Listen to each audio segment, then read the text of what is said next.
geerida xasuusnow haddaad geerida xasuusantay waa toosnaa waayo geerida garan maysid gaarigaa ka horeeya inuu shilku geli tareelle inuu kaaga kor mari garan maysid geerida xasuusnow qiyaamuhu yuu kaa libdhin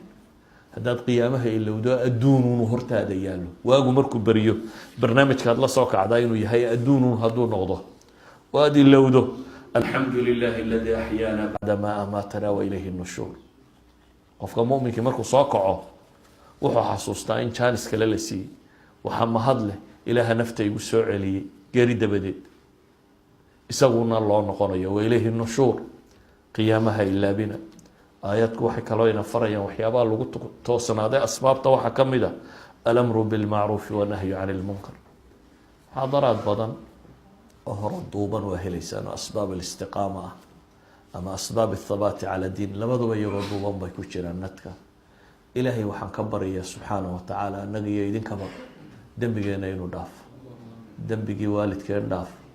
intaynu ka naxayna dembigooda inuu dhaafo ubadka iyo caruura iyo haweenkan ilaahay inoo toosiyo dalkeena iyo dadkeena dad quman in alla ka dhigo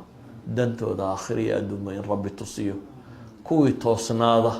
ee jidka toosan ku toosnaada in rabbi inaga yeelo dariiqa toosnida in rabbi ina xasuusiyo iyo jidka lagu toosnaanayo inuu rabbi kuwa diinta ku sugma inaga yeelo nabi maxamed calayhi salaatu wasalaam baa ku ducaysanaya ilaahu qalbigayga diinta ku sugay inta rabbi diinta qalbigooda ku sugay in rabbi inaga yeelo sala allahuma calaa muxamedin wacala aalihi wasaxbihi wasalam walxamdu lilaahi rabbi alcaalamiin